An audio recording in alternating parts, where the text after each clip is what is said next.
Gimana Ustaz? Ya. Assalamualaikum warahmatullahi wabarakatuh. Alhamdulillah wassalatu wassalamu ala Rasulillah wa ba'd. Ya. Tidak ada satupun ahli sejarah yang mengklaim secara akurat. Oh ya? Ya. Dan siapa yang mengklaim itu pasti lahirnya Rasulullah telah membuat konklusi yang salah atau membuat pijakan sejarah yang salah. Oh begitu. Makanya di sana ada perbedaan yang sangat variatif tentang kapan lahirnya Rasulullah, tanggal berapa. Kalau hari Senin sepakat. Hari Senin sepakat, harinya sepakat ya Ustaz ya? Harinya sepakat. Dan itu wajar karena Rasulullah ummi. Belum kenal hisab, ya tidak kenal hitungan.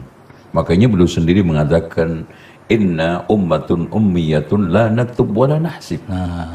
Kita ini adalah umat yang ummi, tidak menulis dan juga tidak menghisab. Makanya ketika menentukan tahun pun tidak berdasarkan bilangan. Tahun gajah. Tahun gajah, ya. Tahun hilful fudul. Ada sumpah setia ketika itu aja. Ya. Makanya siapa yang mengklaim tanggalnya lahir Rasulullah SAW, dia telah mengklaim sesuatu yang didasarkan atas dalil yang dhonni. Zon ya Ustaz. Makanya Ar-Rahiqul Makhtum, satu kitab yang mendapatkan Piala Faisal, Wat Faisal, itu menguatkan lahir yang tanggal 9 bukan 12. Oh begitu Ustaz? Ya. Itu dasarnya apa tuh Ustaz? 9 sama 12 juga? Kayak dasar daripada beberapa riwayat setelah dikomparasi, dan memang itu yang kuat itu ya. Dan tanggal 12 itu bahkan kalau kita lihat dari sekian pendapat itu paling lemah. Pendapat yang mengatakan 12. Yang mengatakan 12 paling lemah. Wallahu a'lam. Baik. Tapi kalau hari Seninnya benar Ustaz? Ada dalil itu kan hadis Rasulullah SAW yang bunyinya ketika ditanya puasa hari Senin, dzaka yaumun wulidtu fihi wa bu'ithtu wa unzalu alayya. Itu hari aku dilahirkan, aku diutus, aku diturunkan pertama Al-Quran. Makanya banyak peristiwa yang terjadi pada waktu hari Senin. Hari Senin. Gitu. Ya, lahirnya Rasulullah hari Senin, wafatnya Rasulullah hari Senin, Rasulullah pertama diutus hari Senin, pertama berdasarkan hadis tersebut diturunkan wahyu hari Senin. Rasulullah SAW nyampe ke Madinah ketika hijrah hari Senin. Itu ya. Jadi 12 itu kesimpulannya nih dapat ilmu nih, baru pertanyaan pertama nih. Jadi doif gitu. Atau mungkin melemah yang lebih kuat 9 gitu. Intinya satu riwayat yang lemah. Yang lemah ya. Ya. Baik. Dari sisi sanad sejarah. Dari sisi sanad sejarah. Masya Allah, luar biasa. Ini dari sisi tanggal. Emang kan orang-orang kita senangnya main tanggal saat ya. Main tanggal sekian nanti jadi perayaan. Nah, kita ke Indonesia sekilas. Banyak perayaan-perayaan ya, yang kita catat di sini ada 7 Ustaz ya. Jenis perayaan Maulid Nabi. Kita juga sebutkan dulu dari Aceh ada namanya Maulod gitu kan. Ini ada beberapa makanan yang dibungkus bungkusan pisang seperti piramida. Terus di Sumatera Barat juga memberi sodakoh dan seterusnya untuk fakir miskin. Di Jogja juga Ustaz ada mulut ada 3 mulut ya Ustaz ya, dan seterusnya. Terus semuanya dalam rangka untuk rakyat makan bersama, simbol Islam. Terus di Bali ada Bale Suji, lagi-lagi berhubungan dengan makanan. Terus juga ada di Sulawesi ada Kars ya, ini daerah yang di sana dimulai perayaan Maulid Nabi ya, rasa cinta kepada Rasulullah SAW untuk memanjatkan syukur pada bumi Allah, pada sungai dan seterusnya, nyebar makanan juga. Terus di Mojokerto ada keresan gitu Ustaz, pohon yang ditancapkan makanan-makanan terus dibagikan ke masyarakat. Terus ada lagi di sini Banyuwangi, lagi-lagi simbol nilai-nilai Islam itu ada telur gitu ya, 50 telur terus nanti dibagikan. Dan masih banyak lagi di daerah-daerah lain ada salawatan saja, baca syair berjanji gitu ya, berjanji, simtuduror dan seterusnya. Ini menurut Islam sebenarnya seperti apa Ustaz? Itu sebetulnya kan diklaim sebagai kearifan lokal yang ingin memotivasi orang untuk sedekah. Baik. Tapi kita lagi-lagi terjebak pada simbolisasi bukan pada substansi. Oh baik. Ya, sekarang yang menjadi pertanyaan, dari mulai acara-acara itu yang paling spektakuler dan paling lama adalah Gerbek Maulid. Gerbek Maulid. Itu kan mengungkapkan betapa dermawannya seorang raja, itu kan kepada rakyatnya, disimbolkan di dalam gunungan yang itu isinya makanan semua. Nah pertanyaannya, kedermawanan itu menghiasi sosialisasi harian mereka tidak? Ya. Yang kalau di Sumatera itu daun uang, itu zakatnya dikeluarin enggak? Atau kita lagi-lagi terjebak pada simbol, seperti orang ahlul kitab terjebak pada simbol. Ya, yang namanya di kalangan ahlul kitab itu kan telur itu memang simbol kelahiran. Di kalangan ahlul ya, kitab. Makanya diadop di dalam Islam. Stressing ini. Ya. Nah, kalau kita usut masalah kaitannya Maulid dari mulai zaman Rasulullah kan gitu. Ini perkaranya kan yang lahir Rasulullah. Ya. Kenapa yang sibuk kita? Yang punya hajat Rasulullah, kenapa yang ribut kita? Itu. Kalau kita bicara masalah ini adalah syariat, apakah iya dari mulai zaman Rasulullah, Abu Bakar, Umar, Utsman, Ali, bahkan selama berganti-ganti khalifah pada Daulah Umayyah, tidak ada satupun melakukan peringatan Maulid Nabi? Perlu dicatat. Ini yang jadi masalah. Baik. Apakah mereka itu bersekongkol untuk menyembunyikan syariat ini? Baik. Atau mereka menutupi syariat ini, atau ada syariat susulan? Iya. Karena fakta sejarah kalau kita bicara, peringatan Maulid Nabi itu baru menyeruak pada Daulah Fatimiyah pada tahun 361 Hijriah yang dilakukan oleh Lidinillah itu ya. Itu aja ya. Jadi tidak ada lagi selain orang itu. Berarti 300 Ustaz ya, tahun 300. Iya, tahun 300 361. Bani Fatimiyah itu siapa Ustaz? Bani Fatimiyah adalah kelompok yang sekarang ini membentuk daulah dari orang-orang Syiah Rafidhah. Bahkan berbagai macam kekuatan Ahlul Bait yang sekarang condong kepada Syiah itu membentuk daulah tersebut. Tujuannya apa ya Ustaz? Ya tujuannya ya, mereka ingin mengakseskan Rafidhah itu sendiri dan Syiah itu sendiri. Itu. Nah, kalau dikorelasikan dengan ada hadis Nabi ya Ustaz ya, yang ayat terakhir ketika Islam itu sempurna Ustaz, itu sahabat Nabi yang diskusi dengan Yahudi Ustaz ya. Kalau seandainya ayat ini turun pada kaumku ini, maka harinya akan aku jadikan hari raya. Terus korelasinya dengan Syiah yang memunculkan Maulid ini, ada gak korelasi antara Yahudi dengan Syiah Ustaz, yang suka perayaan begitu Ustaz? Nampaknya. Kalau kita masalah kaitannya dengan perayaan, itu kan jelas datang dari orang-orang ahlul kitab, terutama Yahudi. Makanya ketika turun ayat Al-yawma akmaltu lakum dinakum wa atmamtu alaikum ni'mati wa raditu lakumul Islam madina. Itu orang Yahudi datang kepada Umar.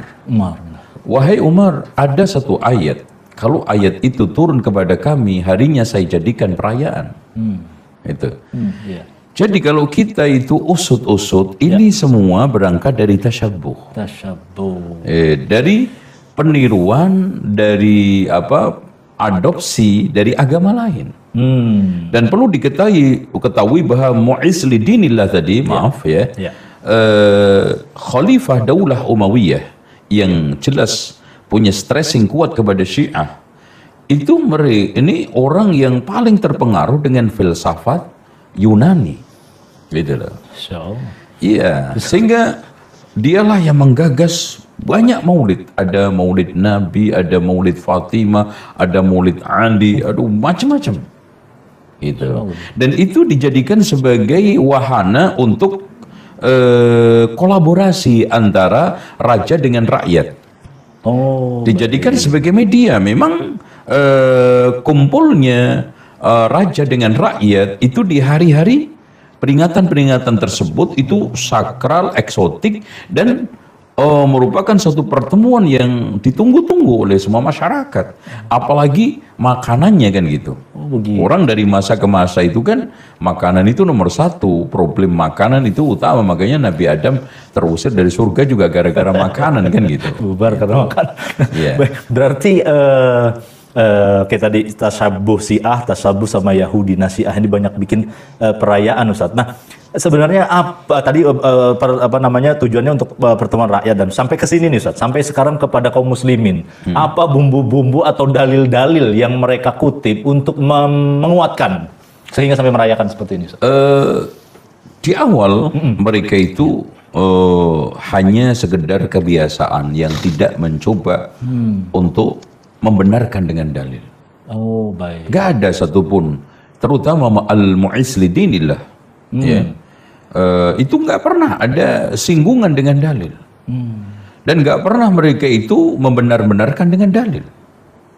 Namun di generasi setelahnya, berikutnya, apalagi sekarang, itu banyak mencoba untuk mengkait-kaitkan dengan dalil, kan gitu.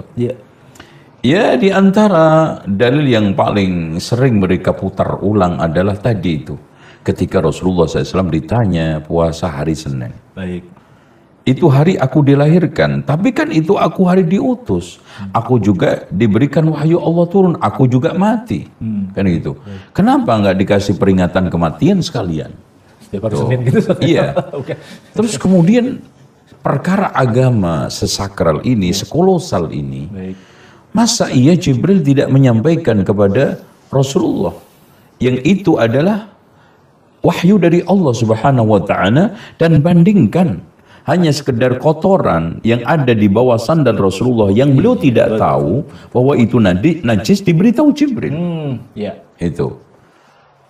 Bukan sekarang kita semata-mata laukana khairan la sabaquna ilaihi. Andaikan itu baik, maka Rasulullah akan mendahului. Bukan itu stressing kita. Stressing utama pertama kita kan seperti ini. Kalau itu merupakan satu kebaikan kolosal dan sakral, kenapa Rasulullah SAW tidak memberitahu kepada kita? Tidak diberitahu oleh Abu Bakar, Umar, Utsman, Ali. Tidak juga diberitahukan oleh sekian ribu sahabat dan sekian ribu tabi'in. Ada Imam Al-Bukhari, ada Imam Malik, ada Imam Abu Hanifah, ada Imam Ahmad, ada Imam Muslim, bahkan ulama-ulama kutubus sittah, bahkan tis'ah. Tidak ada satupun yang eksplisit apalagi implisit menjelaskan tentang dasar-dasar pijakan maulid Nabi. Sementara Rasulullah SAW sangat gamblang mengatakan alaikum bisunnati, kalau tidak wa sunnatil khulafair rasyidin al-mahdiin. Dan hadis ini Masya Allah dikeluarkan oleh Imam At-Tirmidzi, ditutup pakai apa? Iyyakum wa muhdatsatil umur fa inna kulla muhdatsatin bid'ah fa inna kulla bid'atin dhalalah wa kulla dhalalatin finnar. Seakan Rasulullah memberikan konklusi kepada kita, apapun yang tidak diajarkan oleh Rasulullah dan tidak ditetapkan menjadi dasar-dasar agama atau kaidahnya oleh Khulafaur Rasyidin, maka termasuk muhdats, diada-ada. Dan sudah diprediksi, Ustaz. Iya, itu kan gampang untuk disimpulkan. Oleh karena itu, kalau kita sekarang lanjutkan, kalau itu baik, kenapa Rasulullah nggak memberitahu kepada kita? Khulafaur Rasyidun juga Abu Bakar, Umar, Utsman, Ali. Madzhabul arba'ah juga.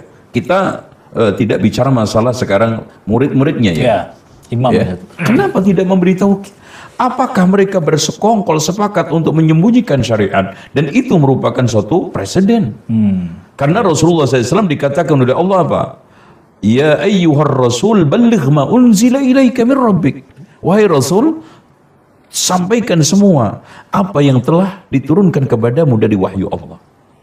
Makanya Rasulullah SAW sendiri menegaskan dalam hadis Muslim kan, lam yakun nabiyyun qabli illa kana haqqan alaihi ayyadulla ummatahu ala khairin ya'lamuhu lahum wa yundiruhum ala syarrin ya'lamuhu lahum. Masya Allah, ini tegas. Tidaklah ada satu nabi pun sebelumku melainkan punya kewajiban untuk menyampaikan semua kebaikan yang dia ketahui untuk umatnya dan semua keburukan yang membahayakan untuk umatnya. Nggak ada yang ditutup-tutupin. Iya, nggak ada satu perkara yang itu memasukkan orang ke dalam surga, ditutupi, ditinggalkan, tidak disampaikan, nggak mungkin. Kalau Rasulullah Shallallahu Alaihi Wasallam tidak mengetahui, oke. Terus tidak bersekongkol untuk menyembunyikan juga tidak. Yeah. Ada potensi yang ketiga kan malas. Artinya Rasulullah, Abu Bakar, Umar, Utsman, Ali ketika itu tidak melakukan maulid karena malas. Atau kalau malas tidak, nggak suka. Ya, artinya maulid Nabi itu kebaikan, sakral, kolosal, tapi semuanya nggak suka. Nasallallahu alaihi. Atau tidak suka juga tidak. Mereka semuanya nggak sempat untuk melakukan. Nah, ini Ustaz, yang banyak sekarang nggak sempat. Nggak sempat. Apa iya? Sekarang ini Rasulullah lewat, Abu Bakar lewat, Umar lewat, Utsman lewat, Ali lewat, kemudian madzhabul arba'ah lewat, ashab kutubus sittah juga lewat. Subhanallah, khalifah-khalifah zaman Umayyah, pertama, kedua, ketiga, keempat, kelima, sampai Umar bin Abdul Aziz lewat. Bahkan pada dekade Abbasiyah yang pertama itu lewat, nggak ada. Iya. Baru pada masa Al-Mu'izz lidinillah tahun 361 muncul. Itu dah. Cuma buat acara biasa bahkan tadi. Iya, makanya di sini kan kalau kita sekarang berbicara masalah tidak ada di zaman Rasul itu kan tidak ada kaidahnya. Ya. Mana sekarang kaidahnya? Tidak ada dalilnya. Mana sekarang dalilnya? Tidak ada contohnya. Mana sekarang pelaksanaannya? Makanya kalau kita bicara seperti itu landasan, maka kita sekarang ini agama atau bukan? Ya. Kalau kita bukan bagian dari agama, udah itu kita peti eskan, kita tidak bahas, kita tidak sampaikan, dan juga kita tidak hidup-hidupkan. Apalagi sekarang ini mengeluarkan biaya ratusan juta bahkan miliaran. Dan dijadikan sebagai acara spektakuler, kolosal, dan sakral. Apakah itu semuanya? Terus kemudian kita katakan tidak bagian daripada agama, bukan bagian daripada Islam. Kenapa umat kita sibukkan untuk hal itu? Kenapa duit umat ini kita sedot? Kalau rentetan ini semuanya kita tidak bisa menjawab. Artinya kalau sekarang Rasulullah SAW tidak mengetahui itu kebaikan. Rasulullah SAW dan para sahabatnya juga tidak ada yang bersekongkol untuk menutupi kebaikan itu. Dan Rasulullah dan sahabatnya juga tidak ada yang tidak menyukai kebaikan itu. Tidak malas juga. Tidak sempat juga enggak. Makanya yang sekarang paling patut untuk kita ucapkan adalah karena tidak ada kaidahnya, tidak ada dalilnya, tidak ada contohnya, sehingga Rasulullah SAW tidak memasukkan bagian daripada syariat, sehingga Rasulullah tidak mencontohkan, Rasulullah SAW juga tidak memberikan landasan, dan juga para ulama ahli sunnati wal jamaah yang hidup pada zaman khairun nas tidak punya kaidah tersebut. Masya Allah, luar biasa. Nah, tadi dibilang gini Ustaz, kan nggak sempet. Ya itu kan Rasul, kita kan umatnya, kita tahu diri dong. Masa Rasul yang mulai kita dong umatnya untuk wujud mencintai Rasulullah, maka kita rayakan itu. Iya, itu argumen yang sangat konyol ya. Karena kita ini kan sedang bicara masalah syiar, sedang bicara masalah landasan. Sedang bicara masalah itu apakah kebaikan punya landasan, punya dasar, punya akar, kan gitu. Lah kalau sekarang itu dijadikan sebagai ungkapan cinta kita kepada Rasulullah, cinta kepada Rasulullah itu kan harus beraturan. Ya, nggak bisa dong kan kita mencintai Rasulullah sesuka kita. Ya. Bagian daripada ungkapan cinta saya kepada Rasulullah adalah saya coketan dengan membaca sholawat. Kan nggak bisa seperti itu. Ungkapan cinta saya kepada Rasulullah membaca sholawat sesuka-sukanya, mau sholawat itu diajarkan Rasulullah SAW atau tidak. Nggak bisa kan. Karena kaidahnya Rasulullah SAW menegaskan man ahya sunnati faqad ahabbani. Siapa yang menghidupkan sunnahku maka telah mencintaiku.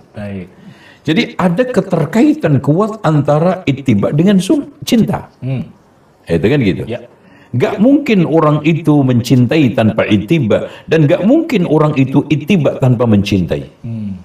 Makanya Rasulullah SAW ditegaskan oleh Allah, qul in kuntum tuhibbunallaha fattabi'uni. Jadi ittiba ini bukan hanya sebagai akar cinta, bahkan akar cinta kita kepada Allah Subhanahu wa taala. Itu. Jadi kalau sekarang kita itu mengklaim itu adalah ungkapan cinta, itu ekspresi cinta, oke, kita terima, bahkan itu harus. Ya. Karena bagian daripada kita itu bersyahadah Muhammadur Rasulullah adalah mencintai Rasulullah SAW. Benar. Tetapi cinta itu harus ada landasan akarnya. Apa? Ittiba. Bahkan cinta dan ittiba itu bisa saya katakan seperti kedua sayap burung. Kalau tidak ada salah satunya maka tidak akan bisa terbang. Makanya ittiba itu merupakan bagian daripada cinta, dan cinta bagian daripada ittiba, tidak bisa tegak kecuali dengan yang lainnya. La yaqumu bihi ini illa bil akhir. Nah, itu. Makanya sama juga kan, cinta Allah ngikuti Rasul, cinta Rasul mentaati Allah. Makanya ati Allah wa atiur Rasul itu merupakan suatu selalu diulang-ulang di dalam Al-Quran. Bahkan Allah menegaskan, wa may yuti'ir rasula faqad ata'a Allah. Barang siapa yang mentaati Rasul berarti mentaati Allah. Jadi cinta itu tidak liar, cinta itu tidak membias, cinta itu tidak berarti tidak memiliki akar. Jadi itulah cinta yang benar, ya. Berarti dikhawatirkan cintanya cinta palsu gitu, Ustaz, ya. Iya, kan kalau kita bicara masalah cinta itu kan simple ya. Rasulullah Shallallahu Alaihi Wasallam menegaskan di dalam hadisnya, di mana salatun man kunna fihi wajada bihinna halawatal iman. Ada 3 perkara, siapa yang memiliki 3 perkara itu akan menemukan manisnya iman. Yang pertama, ayyakuna Allahu wa rasuluhu ahabba ilaihi mimma siwahuma. Hendaknya Allah dan Rasulnya lebih dicintai daripada yang lainnya. Gambarnya bagaimana? Man ahabba lillah wa abghadha lillah wa a'ta lillah wa mana'a lillah faqad istakmalal iman. Barang siapa yang mencintai karena Allah, membenci karena Allah, memberi karena Allah, tidak memberi karena Allah, maka imannya telah sempurna. Artinya apa? Kita mencintai apa yang dicintai Allah. Kita membenci apa yang dibenci oleh Allah. Kita membenci apa yang sekarang dibenci oleh Allah dan Rasulnya, mencintai apa saja yang dicintai oleh Allah dan Rasulnya. Dan yang tidak kalah pentingnya adalah ini sesuatu yang harus kita tegakkan. Kalau mencintai apa, membenci siapa? Mencintai siapa? Yang dicintai oleh Allah dan Rasulnya. Apa dan siapa itu penting. Dari sinilah la ilaha illallah merupakan satu ungkapan bagaimana itu kita harus ikhlas dalam beribadah. Muhammadur Rasulullah, bagaimana kita itu supaya ibadah kita itu benar bersyariat. Makanya ikhlas la ilaha illallah adalah bertauhid, Muhammadur Rasulullah adalah apa? Bersyariat. Karena ketika kita itu menyembah dengan Tuhan yang benar, maka wujud la ilaha illallah itu akan sempurna. Kalau kita itu menyembah Allah dengan cara yang benar, maka wujud Muhammadur Rasulullah itu manifestasinya ada. Nah, disitulah sehingga kita di dalam apapun itu selalu seimbang. Baik, Ustaz. Kalau nyari tadi nggak ketemu dalilnya. Yang ada dasarnya itu tadi di tahun 300, Ustaz, ya. 361 Hijriah. 361 Hijriah. Nggak ada yang bisa bantah fakta sejarah itu, Ustaz, ya. Iya. Nggak ada yang bisa bantah. Ini otentik. Jadi bisa ditelusuri dimanapun, dan berarti selama ini bagaimana kita? Nah, sebelumnya juga banyak, Ustaz, di dunia luar ya, selain Indonesia, yang merayakan perayaan Maulid Nabi, Ustaz. Namun digadang-gadang nih, begitu muncul kelompok-kelompok seperti Salafiyah, terus juga Wahabisme, terus ada Dobandi, Ali Hadis, Ahmadiyah.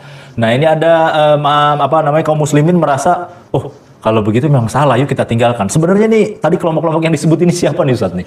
Pemahaman seperti apa, Ustaz? Sebetulnya kalau kita lihat Thariqah Deobandiyah ini ada beberapa penyimpangan, dan itu muncul di India. Memang dari sisi fikih dan beberapa pengamalan ada sisi-sisi yang memiripi atau bersesuaian dengan dakwah salafiyah, tetapi penyimpangannya sangat dahsyat. Yaitu Contohnya di antara di dalam masalah-masalah kaitannya dengan thariqah, pemahaman dia tentang masalah sufi. Intinya dia ini adalah thariqah aslinya, tarikat.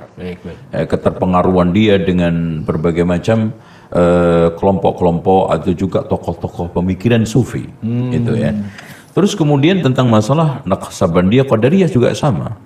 Ini kelompok-kelompok kaitannya dengan yang tadi disebutkan. Tapi mereka memang memahami bahwa memang nggak ada perayaan Maulid Nabi. Dari beberapa pemikiran tokohnya seperti itu. Pemikiran tokohnya seperti itu. Makanya saya katakan tadi ada beberapa sisi pemikiran yang sesuai dengan manhaj salaf, yaitu anti mereka terhadap bid'ah, anti mereka terhadap Maulid Nabi. Masya Allah. Termasuk Ahmadiyah saat ya. Kalau Ahmadiyah itu kan jelas menyimpang. Dia memang nabinya lain begitu saja. Nabinya. Begini Ustaz, ada juga sumber yang mengatakan bahwa mungkin nggak tahu ya apa baca apa enggak, tadi dasarnya 361 yang pertama kali memunculkan untuk mengobarkan semangat jihad yaitu Salahuddin Al-Ayyubi, Muhammad Al-Fatih. Bagaimana Ustaz? Ya sebetulnya kan gini, setelah menyeruak di dunia Islam, dipelopori oleh Al-Mu'izz lidinillah tadi itu, akhirnya peringatan ini dipandang oleh sebagian kelompok baik.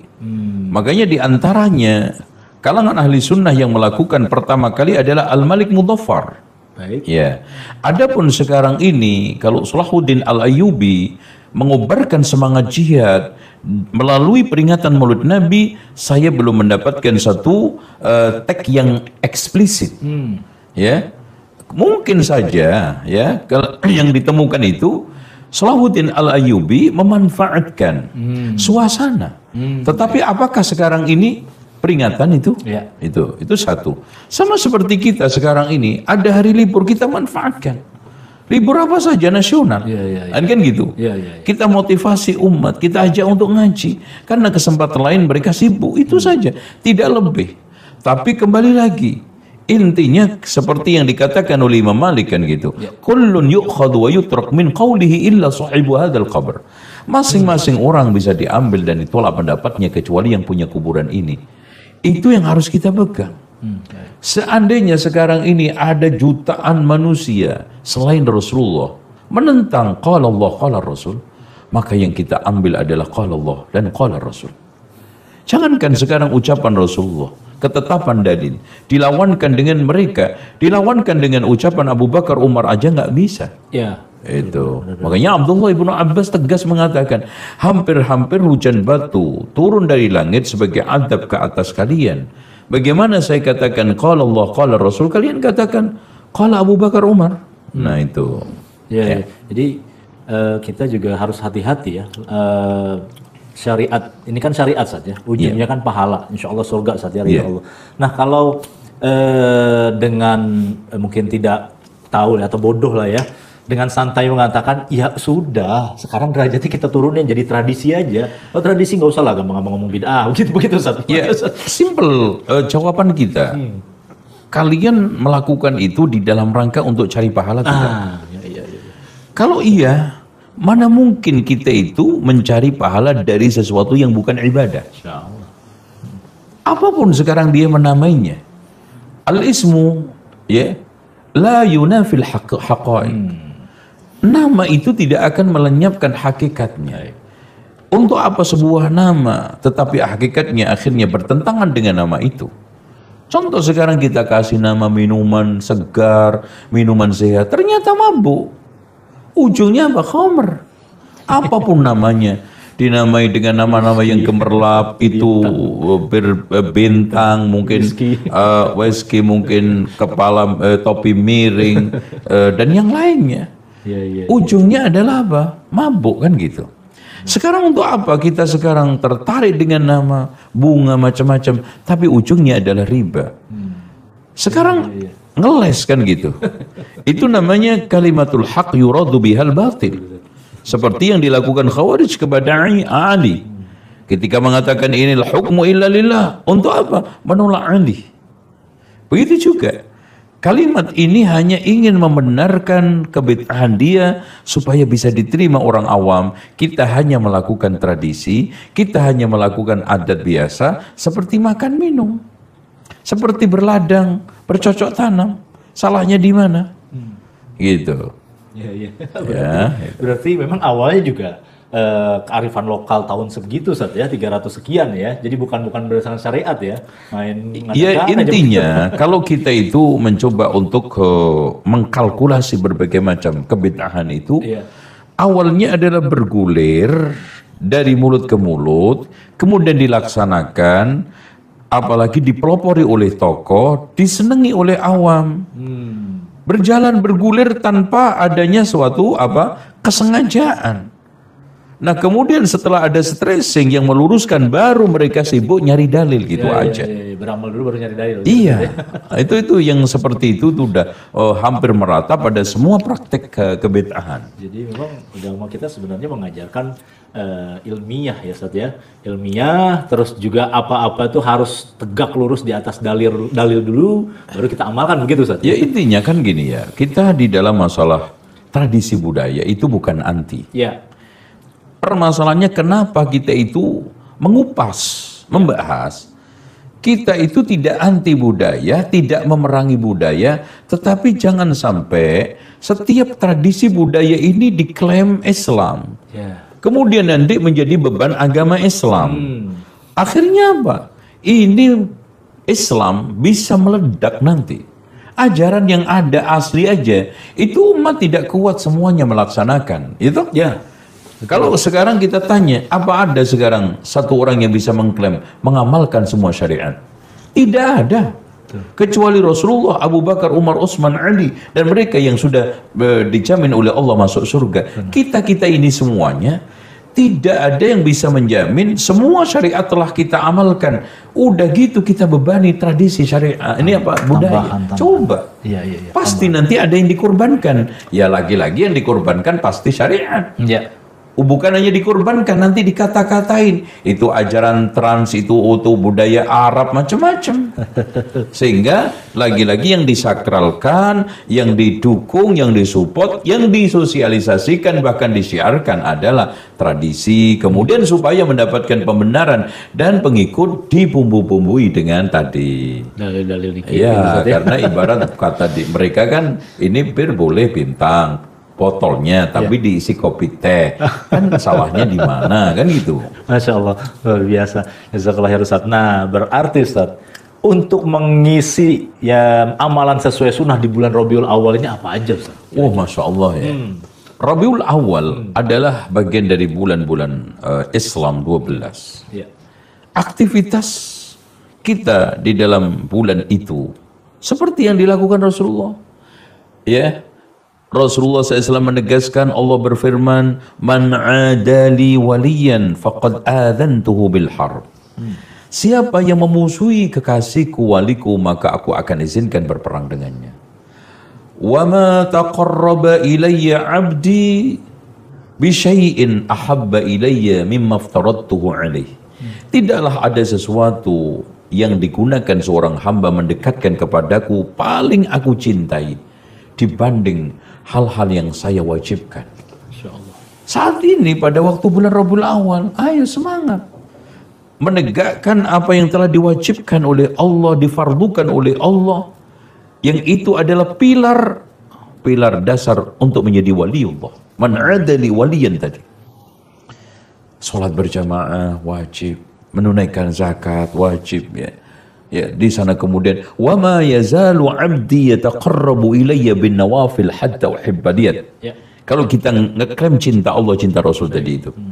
Tidaklah seorang hambaku terus-menerus mendekatkan kepadaku dengan yang nafilah, maka aku akan cintainya. Tuh. Jadi meraih cinta itu bukan sekarang ini dengan cara-cara yang tadi. Caranya yang paling bagus, paling tepat adalah setelah kita menegakkan kewajiban agama, menjalankan berbagai macam amalan nafilah. Wa idza ahbabtuhu, ketika aku mencintainya, kuntu sam'ahu alladhi yasma'u bihi. Aku menjadi pendengarannya dia ketika mendengar. Artinya pendengaran ini akan diilhami oleh Allah untuk mendengar hal-hal yang benar. Pendengaran ini akan dibikin tenang oleh Allah di dalam hal-hal kaitannya dengan mendengarkan yang mendatangkan ridha Allah, cinta Allah, kebaikan-kebaikan. wa basarahu alladhi yubsiru bihi, dan aku menjadi pandangannya ketika aku melihat, ketika dia melihat. Ya. Artinya penglihatan dia ini Masya Allah ya, diarahkan, dibimbing oleh Allah kepada kebaikan, kepada ridha Allah, kepada melihat hal yang sekarang ini halal. Dikuatkan oleh Allah untuk itu, dan dibikin oleh Allah kuat untuk menghindari memandang hal-hal yang diharamkan. Dan selanjutnya wa yadahu allati yabtishu biha, dan aku menjadi tangannya ketika dia itu bekerja. Wa rijlahu alladhi yamshi biha, dan aku menjadi kakinya, artinya tangan kakinya untuk usaha kebaikan, untuk menjalankan kebaikan, untuk mengejar ridha Allah Subhanahu wa taala. Itulah yang dikatakan oleh Rasulullah, al-muslim man salimal muslimuna min yadihi wa lisani wa yadihi, lisan dan tangannya. Itu. Jadi kalau kita jalankan seperti ini, itu jelas banyak. Rabiul Awal itu akan ma'mur dengan kebaikan. Nah, yang lebih dahsyatnya ketika Allah Subhanahu wa taala memberikan janji orang yang telah mengamalkan itu semua, wala in sa'alani, ketika mereka meminta kepadaku sesuatu, la'u'tiyanna, aku akan beri. Wala in ista'adzani, kalau minta bantuan kepadaku, la'u'idhannahu, aku akan berikan bantuan. Ini wali Allah. Ini mereka orang yang menegakkan setiap saat sepanjang bulan. Dari mulai Muharram, Safar, Rabiul Awal, Rabiul Akhir, dan semua bulan, terutama bulan-bulan haram yang telah dimuliakan oleh Allah, kita gunakan untuk ini. Insya Allah kita akan menjadi wali Allah. Penglihatan kita, pendengaran kita, tangan kita akan menjadi kekuatan, akan diberikan oleh Allah kekuatan untuk menegakkan kebaikan, kebenaran. Dan pada akhirnya subhanallah, gerak-gerik manusia seluruhnya adalah menuju kepada ridha Allah, untuk Allah, kepada Allah, dan karena Allah. Itu yang dimaksudkan hadis tersebut. Masya Allah. Banyak amalan-amalan yang sehari semalam gitu Ustaz ya, sebulan dan seterusnya. Kita baca Quran juga Ustaz ya, sampai selesai baca Quran itu aja udah tugas kita kan gitu Ustaz. Belum sholat dan seterusnya, sampai tadi Ustaz sampaikan. Ya kalau sepanjang hari ini kan ada zikir pagi, kemudian kita sholat duha, belum lagi sholat subuhnya, belum lagi tahajudnya tadi, nanti sholat duhur, Masya Allah ada sebelumnya rawatib 4, setelahnya sunnah, rawatib dan rawatib non rawatibnya 2 kan gitu. Terus kemudian nanti ada asar, zikir petang, kemudian ada maghrib, isya, ada sodakoh, memberikan kepada fakir miskin, yatim piatu. Subhanallah. Amaliyah kita nggak usah kait-kaitkan dengan waktu tertentu. Jadi kita bersikap gotong royong hanya simbolik, sedekah hanya simbolik. Kapan ini fakir miskin kenyang? Kita hanya sekarang ini menumbuhkan kedermawanan hanya simbolik, gunungan buah-buahan dan makanan. Kapan hari-hari berikutnya fakir miskin, yatim piatu bisa tersantuni? Benar. Kalau kita kearifan lokal itu kita maknai di dalam alam realita, ya, simbol-simbol itu kita dijadikan perhatian, karena yang paling utama adalah bagaimana implementasi di alam realita, bagaimana makna itu substansinya ada di dalam kehidupan kita, itu yang utama. Gitu, jadi nggak hanya setahun sekali gitu saja. Dan itu simbolik gitu kan gitu. Simbolik, dan itu yakin gunungan yang tingginya mungkin 5 meter, lebarnya mungkin 3 meter, belakang ribuan nggak dapat semua. Iya benar. Dapat cuma 1 apel. Itu dimakan 1 jam habis.